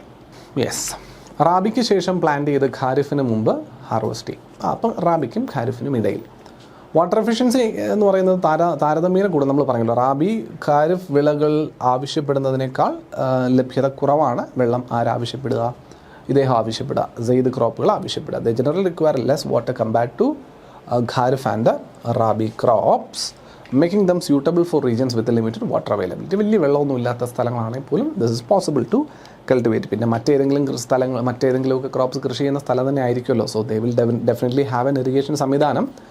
പറഞ്ഞതാണ് താരതമ്യേന അതിനേക്കാൾ കുറവ് മതിയെന്ന്. Many Syed crops are actually drought resistant and can withstand hot and dry conditions, which is beneficial during the summer months. പൊതുവേ സമ്മർ മന്ത് അങ്ങനെ ഇങ്ങനെ കൃഷിക്ക് അനുയോജ്യമായിട്ട് നമ്മൾ പറയാറില്ല. പ്രത്യേകിച്ച് ഈ വിൻ്ററൊക്കെ കഴിഞ്ഞ് വരുന്ന ഒരു ട്രാൻസിഷൻ പീരീഡ്, എല്ലാവരും ഇലകൾ ഷെഡ് ചെയ്ത് കളയുകയൊക്കെ ചെയ്യുന്ന സാഹചര്യം, മൊത്തത്തിലൊരു ഡ്രൈനെസ് ഉള്ളൊരു സമയമാണ്. പക്ഷേ ഈ സെയ്ദ് ക്രോപ്പുകൾ പൊതുവേ ഈ ഡ്രോട്ട് ടോളറൻ്റ് ആണ്. അതായത് വരൾച്ചയെ പ്രതിരോധിക്കുവാൻ സാധിക്കുന്ന തക്കവണ്ണം കേപ്പബിൾ ആയിട്ടുള്ളവന്മാരാണ്. അത് ആക്ച്വലി നല്ലതാണ്. ഒന്നും കൃഷി ചെയ്യാൻ പറ്റാതിരിക്കുന്ന ആ ഒരു സമയത്ത് ഇവന്മാർ കൃഷി ചെയ്യാൻ പറ്റുന്നു എന്നുള്ളതാണ്. തണ്ണിമത്തനൊക്കെ അതിന് ഉദാഹരണം ഇഷ്ടംപോലെ. അതും വാട്ടർ ഇൻറ്റൻസീവ് ആയിട്ടുള്ള ക്രോപ്പാണ് ഈ തണ്ണിമത്തൻ, വാട്ടർ മെലൻ എന്ന് പറയുന്നത്, അല്ലേ? അത് ചൂട് സമയത്ത് പ്രകൃതി തന്നെ നമുക്ക് കനിഞ്ഞ് അനുഗ്രഹിച്ച് തന്നേക്കുക. ചൂട് സമയത്ത് ഒരുപാട് ഡീഹൈഡ്രേറ്റ് ആവും, ധാരാളം വെള്ളം കുടിക്കേണ്ടതുണ്ട്. അപ്പോൾ അതിന് നല്ലപോലെ വാട്ടർ കണ്ടൻറ്റ് ഉള്ളൊരു ഫ്രൂട്ട് നമുക്ക് വേണ്ടിയിട്ട് അനുഗ്രഹിച്ച് തന്നേക്കുവാണ്. വാട്ടർ മെലൻ പേര് തന്നെ ഉണ്ടല്ലേ. Zaid crop require longer daylight hours for flowering. ഒരുപാട് ചൂട് വേണം അവർക്ക് പുഷ്പിക്കാൻ വേണ്ടിയിട്ട്. ഇപ്പോൾ ചൂടില്ലാത്ത അവസ്ഥ വന്നാലാണ് ഇവന്മാരുടെ പ്രശ്നം വരിക. Lower pest pressure. The dry conditions of summer make Zaid crops less prone to pest and diseases, contributing to higher yield when managed properly. പ്രോപ്പറായിട്ട് മാനേജ് ചെയ്താൽ താരതമ്യേന പെസ്റ്റ് അറ്റാക്ക് കുറയ്ക്കാം. കാരണം പെസ്റ്റ് അറ്റാക്കൊക്കെ ഏറ്റവും കൂടുതൽ വരെ ഈ മഴക്കാലവും മറ്റുമൊക്കെയാണ്, ഖാരിഫിനൊക്കെയാണ് നല്ലപോലെ പെസ്റ്റ് അറ്റാക്ക് ഉണ്ടാകാനുള്ള കണ്ടീഷനുണ്ട്. വെള്ളം കെട്ടി നിന്നും മറ്റുമൊക്കെ ആയിട്ട് ഈ പെസ്റ്റിന് വളരാനുള്ള സാഹചര്യങ്ങൾ ഉണരും, അല്ലെങ്കിൽ കൂടുതലാണെന്നുള്ളതാണ്. പക്ഷേ ഈ സമ്മർ സീസണിൽ അതിനുള്ള സാഹചര്യങ്ങൾ കുറവാണ്. നല്ലപോലെ ഇൻറ്റൻസീവ് ആയിട്ടുള്ള ഹീറ്റൊന്നും താങ്ങാൻ പറ്റാണ്ട് കുറേയൊക്കെ പെസ്റ്റുകൾ ഇല്ലാണ്ടായി പോകും. പക്ഷേ പെസ്റ്റ് അറ്റാക്ക് ഒന്നും വരത്തില്ല, ഒന്നും ഉണ്ടാവില്ല എന്നുള്ളതല്ല ഉദ്ദേശിക്കുന്നത്. പെസ്റ്റ് അറ്റാക്കുകൾ ഉണ്ടാവും, ഇല്ല എന്നൊന്നുമല്ല, ബട്ട് താരതമ്യേന കുറവായിരിക്കുന്നുള്ളൂ. അപ്പോൾ ഈ ഒരു പെസ്റ്റിൻ്റെ അറ്റാക്കിൻ്റെ ഒരു പ്രഷർ നമുക്കൊരല്പം കുറവായിട്ട് എക്സ്പീരിയൻസ് ചെയ്യാൻ ഇദ്ദേഹത്തിൻ്റെ കാര്യത്തിൽ പറ്റുന്നു എന്നുള്ളതാണ് പറയുന്നത്. ഓക്കെ, പിന്നെ നമ്മൾ പറഞ്ഞല്ലോ സോയിൽ ഹെൽത്ത് ഇംപ്രൂവ് ചെയ്യുന്നു എന്നുള്ളത് നമ്മൾ പറഞ്ഞു. അതുകൊണ്ട് തന്നെ ന്യൂട്രീഷണൽ വാല്യൂ, വൈറ്റമിൻസും മിനറൽസും. The many Syed crops are rich in vitamins and minerals, contributing positively to the dietary needs. ഫ്രൂട്ട്സും വെജിറ്റബിൾസും കഴിക്കണം. പർട്ടിക്കുലർലി ചൂടുള്ള സമയങ്ങളിൽ നമ്മൾ പറയും കൂടുതൽ വാട്ടർ ഇൻറ്റൻസീവ് ആയിട്ടുള്ള ആഹാരങ്ങൾ കഴിക്കുക, പരമാവധി എണ്ണയുള്ളത് കുറയ്ക്കുക, ഈ മത്സ്യം കുഴപ്പമില്ല, മാംസം കഴിക്കുന്നത് കുറയ്ക്കുക എന്നൊക്കെ നമ്മൾ പറയും. ചൂടുള്ള സമയങ്ങളിൽ these will actually make the body more heat. അത് കൂടുതൽ ഹീറ്റഡ് ആക്കി മാറ്റുന്ന കണ്ടീഷൻ വരും. ബോഡി കൂടുതൽ ഹീറ്റഡ് ആവുന്നതാണ് നമ്മളെ ഹീറ്റ് സ്ട്രോക്ക് എന്ന് നമ്മൾ വിളിക്കുക. ബോഡിക്കുള്ളിൽ ഹീറ്റ് പുറത്തേക്ക് പോകും. അപ്പോൾ നമ്മൾ ചിലർ പറയാറില്ല ഒട്ടും വേർക്കത്തില്ല. ഈ വേർക്കാതിരിക്കുന്ന ഒരു അസുഖമാണ്.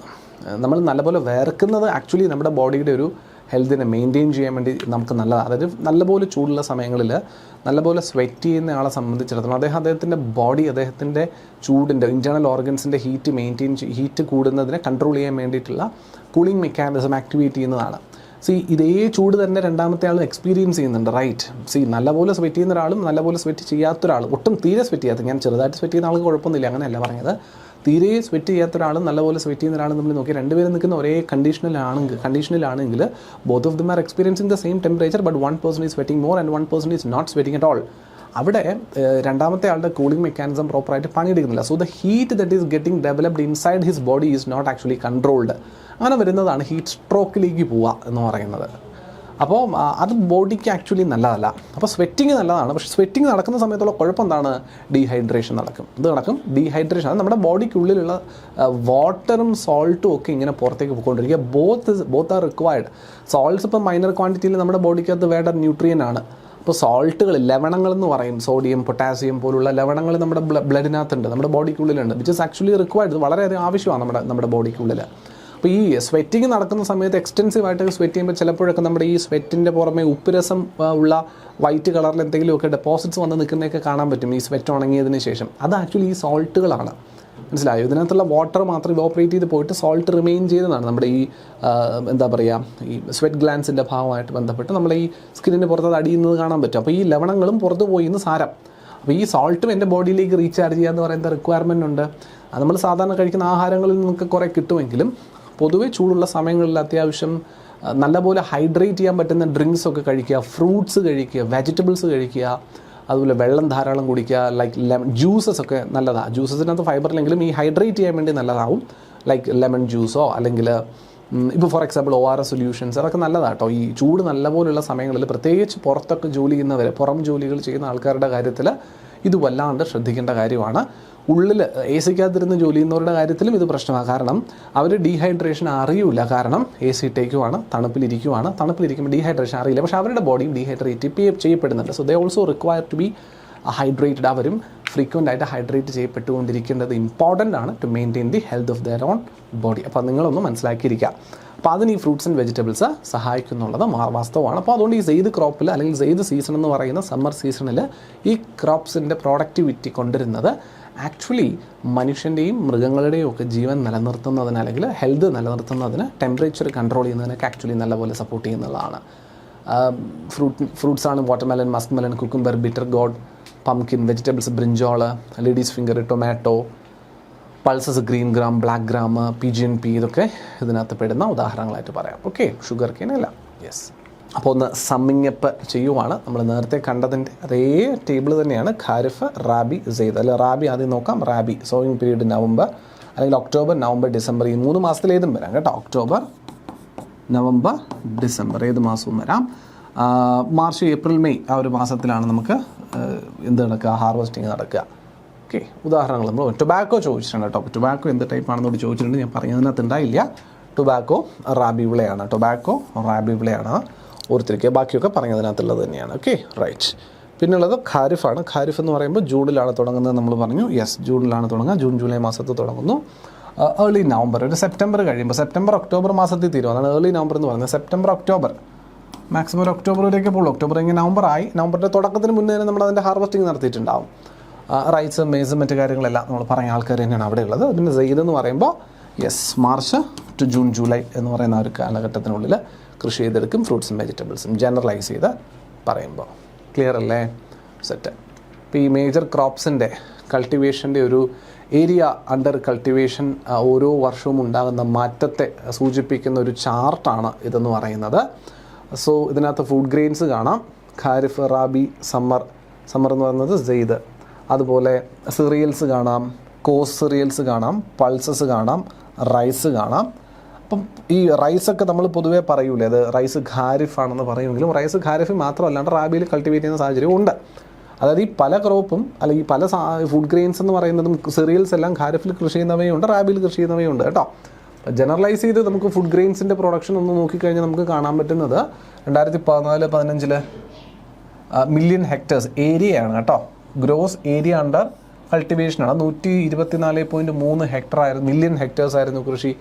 അത് 124 2014-15 കാലഘട്ടത്തിലെ 2023-24 ആയപ്പോഴേക്കും എത്രയായിട്ട് വർദ്ധിച്ചോടെ 132.1 മില്യൺ ഹെക്ടേഴ്സ് ആയിട്ട്. അപ്പോൾ എസെൻഷ്യലി ഇന്ത്യയിൽ മൊത്തത്തിലുള്ള gross area under major crop cultivation എന്ന് പറയുന്നത് കൂടിയിട്ടുണ്ടോ കുറഞ്ഞിട്ടുണ്ടോ എന്ന് ചോദിച്ചു കഴിഞ്ഞാൽ we can easily identify that it has Sean an increase അല്ലേ.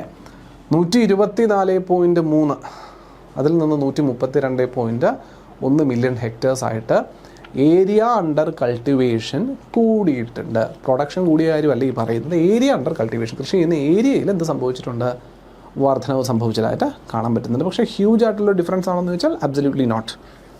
വലിയ ഡിഫറൻസ് ഒന്നുമില്ല. ഇൻഫാക്ട് 2014 നിന്ന് 2015 വന്ന സമയത്ത് കുറഞ്ഞിട്ടുണ്ട്. 123 1 മില്യൺ ഹെക്ടർ കുറഞ്ഞു അല്ലേ, അത് 10 ലക്ഷം ഹെക്ടർ കുറഞ്ഞു എന്ന് കാണാൻ പറ്റുന്നുണ്ട്. പിന്നെ അങ്ങോട്ട് കൂടി അടുത്ത വർഷം 129 പിന്നെയും കുറഞ്ഞു 127 പിന്നെയും കുറഞ്ഞു 124 പിന്നെയും കൂടി 127 ഇപ്പോൾ ഏകദേശം 2018-19 ലെവൽ നോക്കിക്കഴിഞ്ഞാൽ 2014-15 അതേ ഏരിയയിൽ തന്നെ വന്നു നിന്നതായിട്ടൊക്കെ കാണാൻ പറ്റും. ദെൻ കൂടുന്നത് തന്നെയാണ് കണ്ടത്. ഇടയ്ക്ക് വെച്ച് പിന്നെ അങ്ങോട്ട് നമുക്ക് കൂടുന്നത് തന്നെയാണ് കാണാൻ പറ്റുന്നത്. 127 നിന്ന് 129 130 132 132 എന്ന് പറയുന്ന ലെവലിൽ നിൽക്കുന്നുണ്ട്. ബട്ട് യെസ്, അപ്പോൾ 2020 ശേഷം നമ്മുടെ cropping area gross area under cropping എന്ന് പറയുന്നത് കൂടിയതായിട്ട് കാണാം.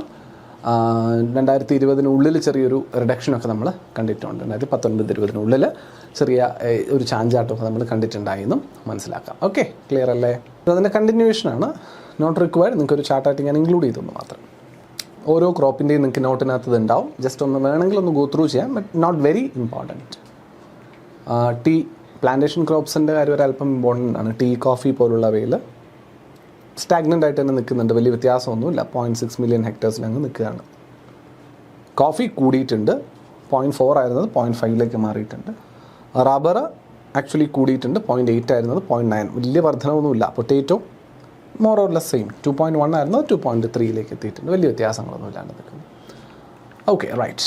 അപ്പോൾ ഈ ലാൻഡ് യൂസിൻ്റെ സ്റ്റാറ്റിസ്റ്റിക്സിൽ കണ്ടിരിക്കുന്ന ഒരു മേജർ ഫൈൻഡിങ് എന്താ വെച്ച് കഴിഞ്ഞാൽ, നമ്മുടെ നാട്ടിലുള്ള land use pattern as per 9 fold classification all India wise, all India classification of the land use pattern നോക്കിക്കഴിഞ്ഞാൽ ഭൂമി വിനിയോഗ രീതി എങ്ങനെയൊക്കെയാണ് നോക്കിക്കഴിഞ്ഞാൽ നമ്മൾ നോക്കാം. മൊത്തത്തിൽ reporting area for land utilisation statistics, reporting area മൊത്തത്തിൽ എത്രയുണ്ടെന്നാണ് 3,650,000 ഹെക്ടേഴ്സ് ഉണ്ട് എന്നുള്ളതാണ് കണക്ക്. അപ്പോൾ അതിൽ ഫോറസ്റ്റ് ഏരിയ ആയിട്ട് വന്നിരിക്കുന്നത് 72,021,000 ഹെക്ടേഴ്സാണ്. അതുപോലെ area put non agricultural use 27,000.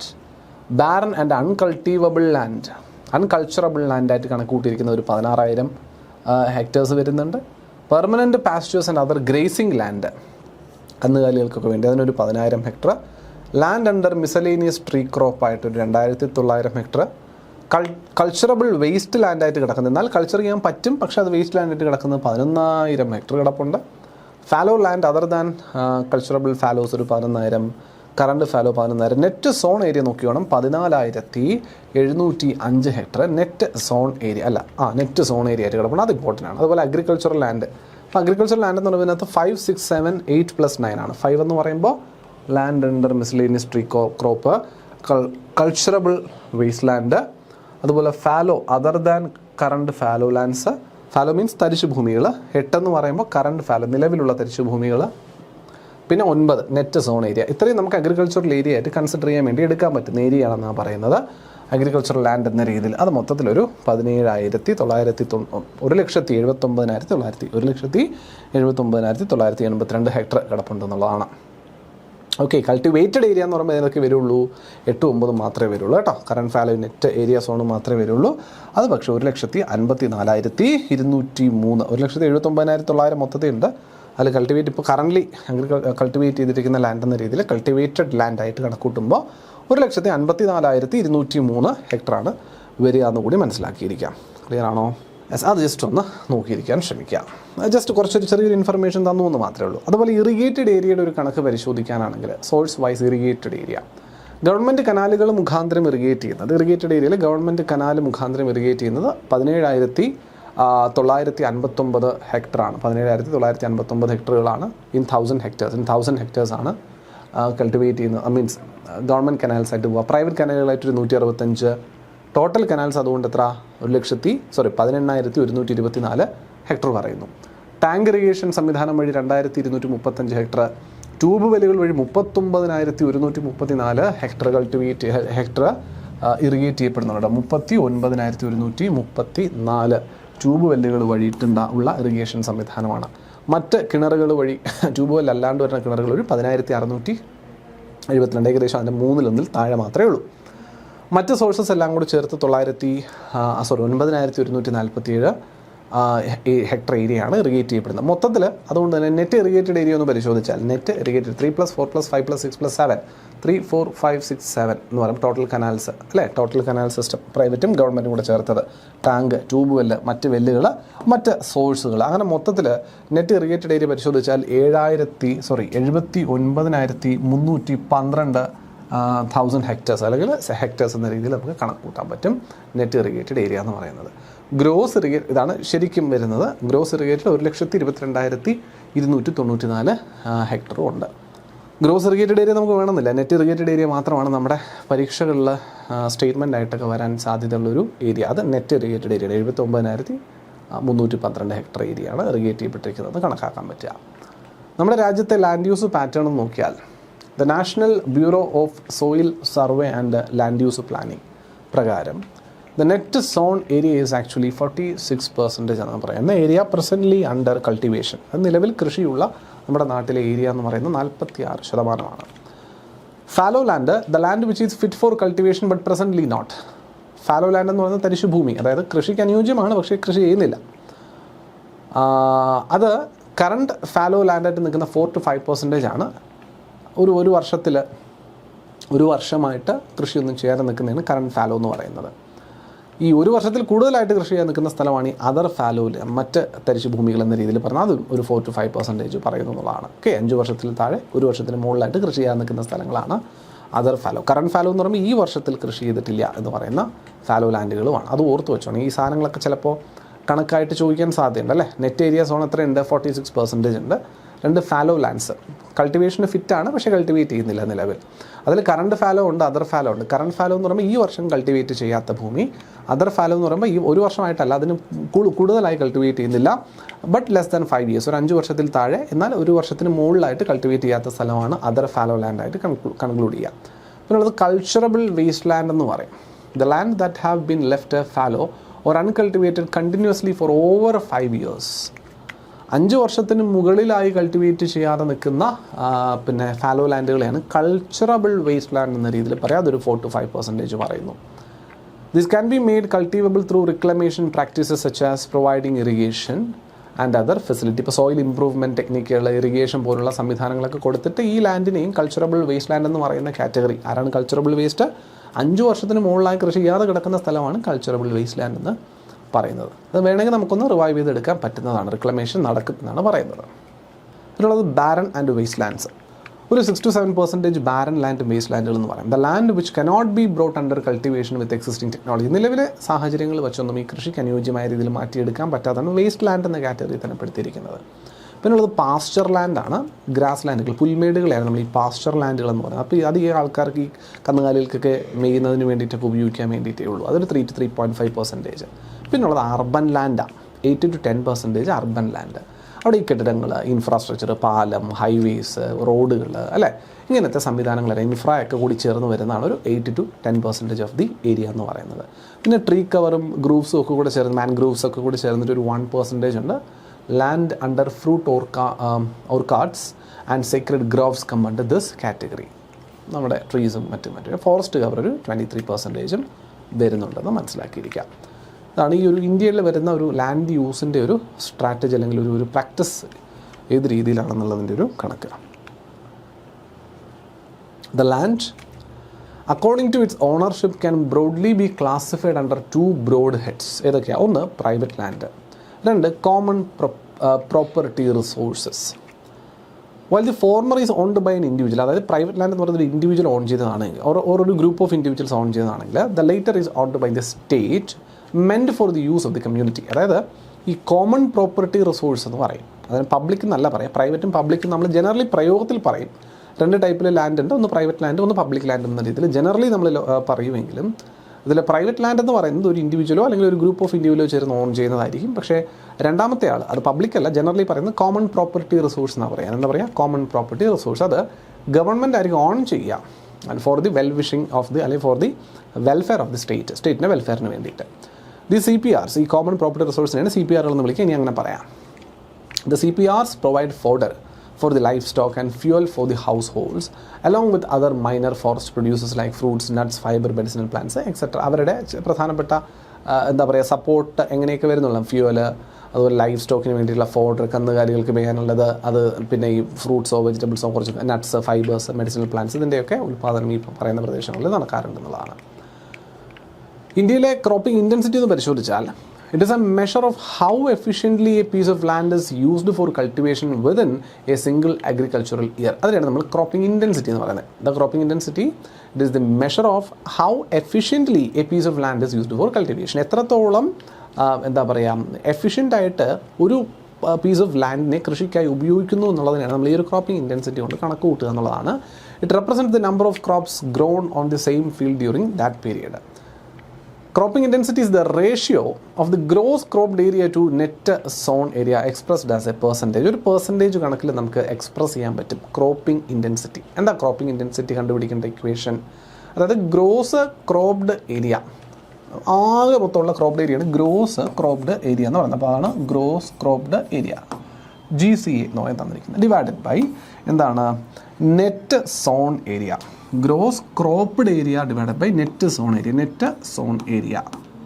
അത് ചെയ്യുമ്പോൾ കിട്ടുന്ന വാല്യൂ ആണ്, പെർസെൻറ്റേജിൽ കിട്ടുന്നതാണ് നമ്മുടെ ക്രോപ്പിംഗ് ഇൻറ്റൻസിറ്റി എന്ന് പറയുന്നത്, CI, ക്രോപ്പിംഗ് ഇൻറ്റൻസിറ്റി എന്ന് പറയുന്നത് നെറ്റ് സോൺ ഏരിയ. ആകെ ഇത് എല്ലാത്തിൻ്റെയും അവശിഷ്ടത്തിൽ നിന്ന് നമ്മൾ വിതച്ചിരിക്കുന്ന ഏരിയ എന്ന് പറയുന്നത് നെറ്റ് സോൺ ഏരിയ. ഓക്കെ, അപ്പോൾ ഇതാണ് കണക്ക്, percentage classification of land utilization. നമ്മൾ ഓൾറെഡി കണ്ടു, ഡീറ്റെയിൽ ആയിട്ട് നമ്മൾ കണ്ടുപോയി.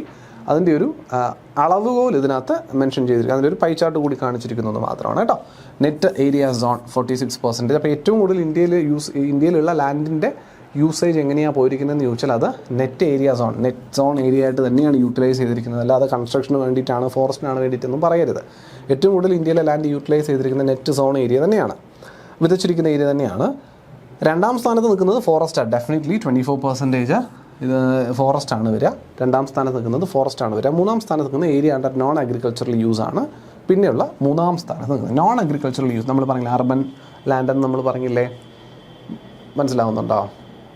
അർബൻ ലാൻഡ് എന്ന് പറയുന്നത് അതിലാണ് നമ്മൾ area under non agricultural use എന്ന രീതിയിൽ ഉൾപ്പെടുത്തിയിരിക്കുന്ന ഒരു 9% പറയുന്നുണ്ട്. ദെൻ ഫോർത്ത് വരുന്നത് ബാരൻ ആൻഡ് അൺകൾച്ചറബിൾ ലാൻഡാണ്, 5%. നാലാം സ്ഥാനത്ത്. അഞ്ചാം സ്ഥാനത്ത് വരുന്നത് ഇവിടാണ് കേട്ടോ, കറണ്ട് ഫാലോ ലാൻഡ്സ്, അതുപോലെ fallow lands other than current fallow, അതുപോലെ കൾച്ചറബിൾ വേസ്റ്റ് ലാൻഡ്. ഇതെല്ലാം ഒരേ പെർസെൻറ്റേജ് കണക്കാണ്, 4% ആണ് വരെ നമ്മൾ പറയും. പിന്നെ പെർമനൻറ്റ് പാസ്റ്റ് ലാൻഡ്, അത് grazing land 3%, land under missionary, പിന്നെ ട്രീ കവറും അങ്ങനെ ഇങ്ങനെയൊക്കെ ആയിട്ടൊരു ഗ്രൂവ്സും ഒക്കെ ആയിട്ടൊരു 1% വരുന്നുണ്ടെന്ന് വെച്ചാൽ അത് നാമമാത്രമായിട്ടേ ഉള്ളൂ, വളരെ കുറവാണ്. അപ്പോൾ ആദ്യത്തെ 1-2 പേരെ നിങ്ങളൊന്ന് ഓർത്തിരിക്കാൻ ശ്രമിച്ചോണം. ഏറ്റവും കൂടുതൽ വരുന്നത് ലാൻഡ് ഏരിയ നെറ്റ് ഏരിയ സോണും, രണ്ടാം സ്ഥാനത്ത് വരുന്നത് ഫോറസ്റ്റ് കവറും തന്നെയാണ്. ഏറ്റവും കുറവ് വരുന്നത് ലാൻഡ് അണ്ടർ മിസ്ലേനിയസ് അല്ലെങ്കിൽ ട്രീ ക്രോപ്സ് അല്ലെങ്കിൽ പിന്നെ ഗ്രൂവ്സ് അങ്ങനെയൊക്കെ വരുന്നതാണ് ഏറ്റവും കുറവ് വരിക. ഇത്രയും കാര്യങ്ങളൊന്ന് ഓർത്തിരിക്കാനായിട്ട് ശ്രദ്ധിക്കുക. ക്ലിയർ അല്ലേ?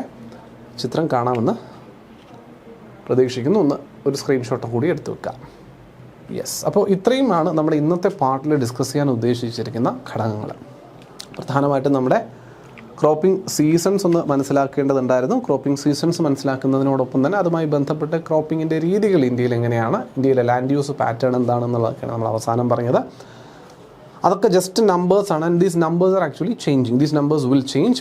ഇപ്പോൾ ഞാൻ ഈ ക്ലാസ് പറയുന്ന സമയത്ത് അത് നെറ്റ് ഏരിയ സോൺ 46% പറയുന്നു. ചിലപ്പോൾ ഒരു മാസം കഴിയുമ്പോൾ ഈ ഒരു വാല്യൂവിൽ ചിലപ്പോൾ വ്യത്യാസം വന്ന് ചിലപ്പോൾ ഇതെന്തിലേക്ക് മാറാം, ചിലപ്പോൾ 47% ആയേക്കാം, ചിലപ്പോൾ 45% ആയേക്കാം. അതുപോലെ ഫോറസ്റ്റ് കവർ ഇപ്പോൾ 24 കിടക്കുന്നു, മേ ബി ഇറ്റ് ഇസ് ചിലപ്പോൾ അത് കൂടിയിട്ട് 26% ആയേക്കാം, ചിലപ്പോൾ കുറഞ്ഞ് 22%, 23% ആയേക്കാം. So this minor changes is actually possible. ഈ തന്നിരിക്കുന്ന ഏതൊരു വാല്യൂമായിട്ട് ബന്ധപ്പെട്ട് മൈനർ ചേഞ്ചസിൻ്റെ പോസിബിലിറ്റി ഉണ്ട്, മേജർ ആയിട്ടുള്ള ജമ്പ് ഒന്നും വരില്ല. അതായത് ഈ ട്രെൻഡ് റിമെയിൻസ് ദ സെയിം. മനസ്സിലായോ? The trend remains the same.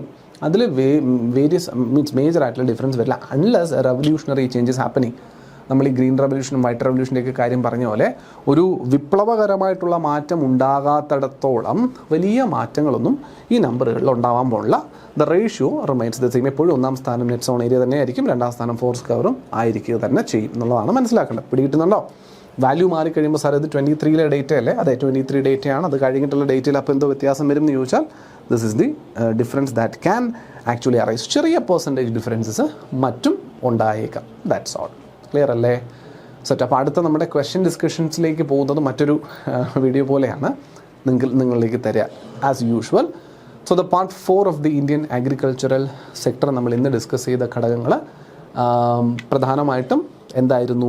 നമ്മുടെ ക്രോപ്പിംഗ് സീസൺസിനെ പറ്റിയിട്ടായിരുന്നു അല്ലേ? ഖാരിഫ്, റാബി, അതുപോലെ സെയ്ദ് ക്രോപ്പിംഗ് സീസൺസിനെ പറ്റി പറഞ്ഞു. എപ്പോഴാണ് ഖാരിഫ്, എപ്പോഴാണ് റാബി, എപ്പോഴാണ് സെയ്ദ്? റാബി വരുന്നത് വിൻ്റർ ക്രോപ്പായിട്ട് അറിയപ്പെടുന്നു എന്ന് പറഞ്ഞു. ഒരു ഒക്ടോബർ മുതൽ ഡിസംബർ വരെയുള്ള കാലത്തിനിടയിലാണ് അവർ വിത്തിറക്കുക.